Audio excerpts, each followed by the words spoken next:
Hi everyone, Sandman here. This video is brought to you by a donation from David, and here's what he has to say. Hi Sandman, I'm new to MGTOW, so if you've already done something like this and related to this topic, I apologize in advance. I want you to cover Adam and Eve. The snake or Satan went after Eve and told her that she could basically have it all. Eve went to Adam and said, "Here, try this." Looks like a time-tested pattern for our society. As for me, I've actually had 3 failed marriages and 2 long-term relationships. I'm a very slow learner when it comes to women, and I appreciate your insights and thoughtfulness. Well, David, thanks for your donation, and I wasn't sure how to cover your topic, which is women's motivation in the Garden of Eden. I'd like to take this chance to discuss something I've recently read called the Neanderthal predation theory, as an alternative explanation to the Garden of Eden story that you shared.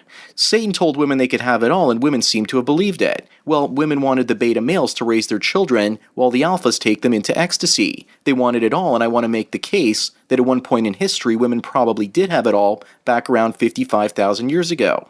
There's evidence out there in the fossil record to show that 55,000 years ago, humans and Neanderthals lived side by side. I put a link in the description to what Danny Vindermini thinks is the real Garden of Eden, a place where humans, or human males, were hunted by Neanderthals for meat, and where human females were hunted for sex. I would wager that women's fear of rape and rape culture might come down to this idea that 55,000 years ago, women were basically hunted by those ferocious hairy beasts that look nothing like humans. We are told that Neanderthals were like humans in many ways and are often depicted with blonde hair and blue eyes, but their skulls are nothing like ours. Their diet consisted almost entirely of animal flesh from hunting giant saber-toothed tigers, bears, mammoths, and other creatures. Animals that typical humans couldn't defeat with spears because we actually had to fight them in close quarters. Their bones were also twice as thick as ours, probably to carry twice as much muscle mass and take blows from the massive creatures they fought for food. So when 55,000 years ago humans ran into Neanderthals in the area of Israel, humans were almost hunted to the point of extinction.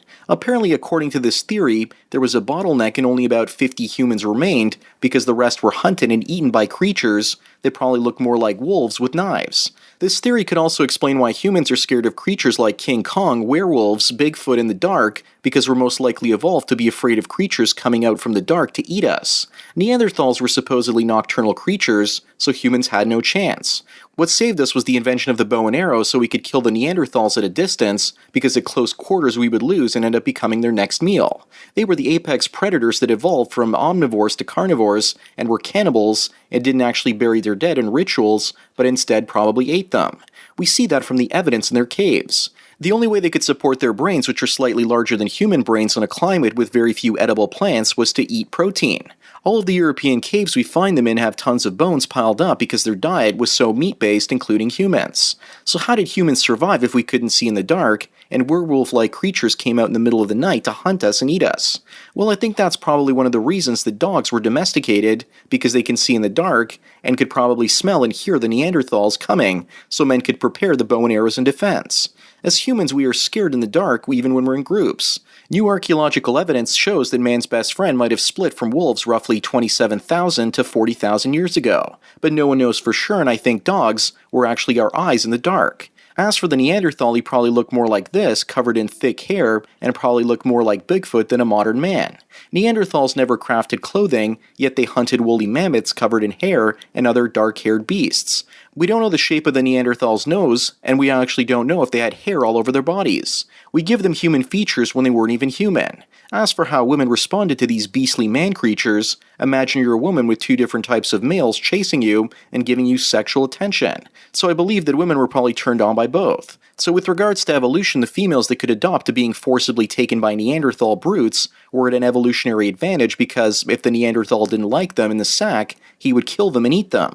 If the BJ was bad, he turned her into breakfast, quite literally. Talk about sucking dick to save your life. So the human females that survived and passed down their DNA had to pretend to enjoy the sex act convincingly and sell their enjoyment to the Neanderthal. Another thing is that women probably got some sort of a rush of adrenaline and excitement by being raped by a Neanderthal male, and then she would get the human male to look after her kids if he didn't think that it was a Neanderthal child to begin with. So humans started breeding certain characteristics to distinguish themselves from Neanderthals. Less body hair, pointy noses, and human females were also keeping their breasts even when they weren't pregnant. In other mammals and other primate species, the breasts only show up with pregnancy or nursing, so the Neanderthals would have seen breasts and wouldn't have been interested in raping a woman because he basically couldn't have offspring with her.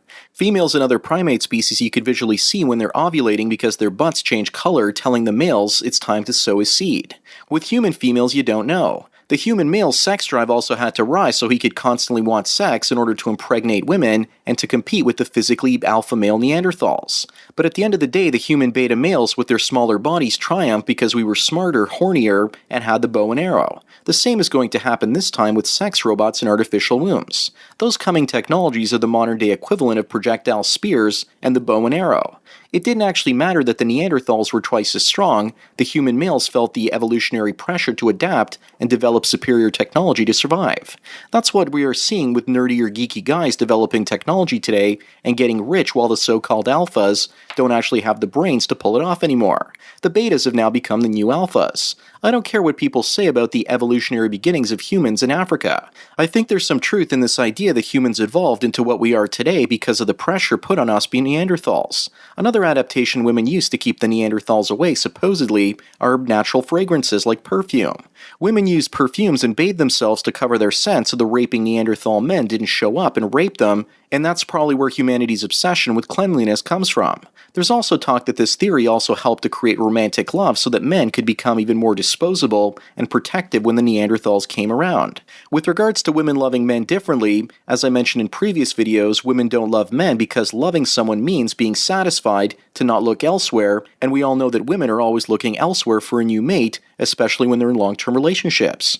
I don't think that man ate from the apple tree in the Garden of Eden to become self-aware and to become a naked ape. Satan was a Neanderthal werewolf coming to rape Eve and eat Adam. So Adam needed to build a bow and arrow and shoot his arrow through Satan like he would an apple. The tree of knowledge is more like an evolutionary bottleneck where only the strongest men survived, and where only the promiscuous women willing to suck cock to save their lives survived. It's just a theory but could explain the real Garden of Eden as well as female motivations. Love was not a luxury that human women could afford because they had to satisfy any male that overpowered her. Love and loyalty were a detriment and not a benefit because the monster could show up at any moment, and if she didn't satisfy him, it was pretty much game over. We're never going to know what happened for certain, but where animals evolve, including ourselves, there has to be evolutionary pressure. There must have been a reason why we became more advanced than all the other apes out there. We had to become smart or we would have become extinct. Instead, we turned it around and killed off all the other human-like apes that walked on this earth, except perhaps Bigfoot. He's probably the one responsible for rape culture in America's national parks, hiding behind boulders waiting for a woman to walk by so he can impregnate her. There's also theories that Neanderthals had red slit eyes and didn't actually have whites in their eyes, so they look more like monsters according to the author of this book. We know from the teeth of Neanderthals that their diet was mostly meat-based, so they didn't subsist on pickles and human female pubic hair. They were cannibals, so that meant that they would eat their own as well as humans. To this day, we also have some of the most aggressive Neanderthal DNA inside of us, because to some extent they ended up interbreeding with us. But there are some very scary things about them. Apparently they might have actually had creepy red eyes that came out in the cold woodlands and consumed people. Think about White Walkers, abominable snowmen, werewolves, vampires is why humans fear such creatures to begin with. In our fiction, they hunt us the way that Neanderthals do. Also think of the setting of a movie theater as to why it works so well on a date. It's dark, and if you're watching a scary film, you're triggering a woman's desire to seek out protection from you, because around ancient campfires, can you just imagine Neanderthals showing up and trying to kill you? David, also don't beat yourself up about your 3 failed marriages and 2 failed long-term relationships. We've all gone through multiple bad relationships here. The important thing is that you finally learn that it's not you, it's them. You did nothing wrong, but it's women's expectations that got the better of you. To think that a woman brought knowledge to man is absolutely insane. We learned about life on our own by fighting the Neanderthals, and after we defeated them, we continue to have creativity that motivated us to beat them.